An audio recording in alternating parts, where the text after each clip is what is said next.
Init sobra.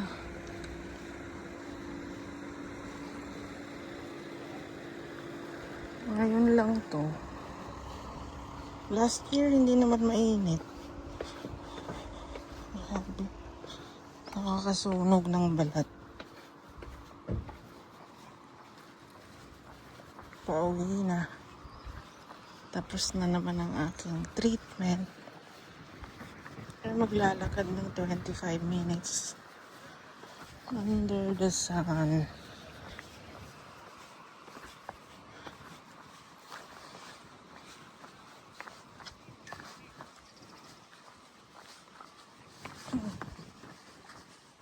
Dito. Parang Saudi lang. Ang init. Mas mainit pa ata. Masakit sa balat.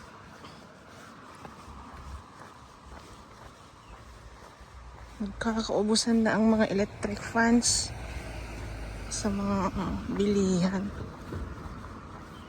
Mainit na dito sa Europe.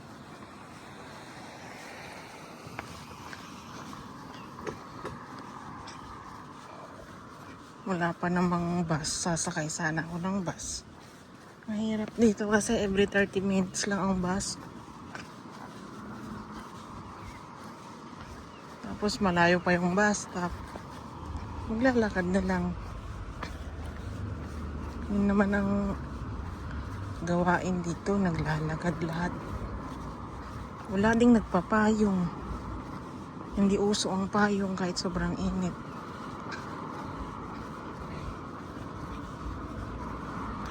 Parang pag nagpayong ka, titingnan ka pa. Anyway, bilisan ko pa para doon ako sa may lilim dadaan. Technique ba? Mainit talaga.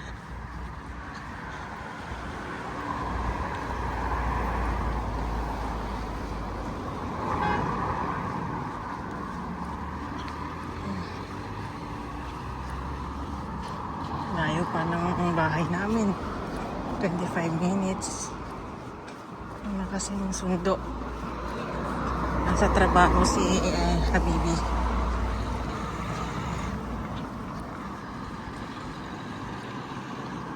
Pero yung mga puti, gustong gusto ang araw. Oh. Hindi sila naiinitan.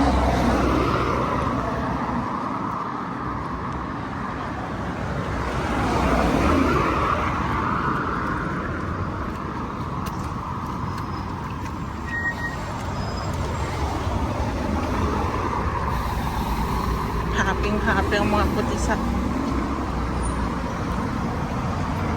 araw. Ay, buti na lang. May lilim pa. Nakaano pa ako dito sa lilim. Init sobra.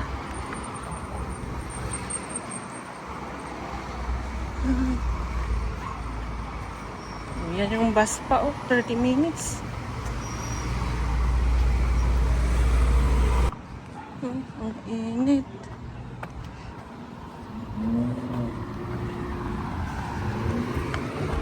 Grabe ka init.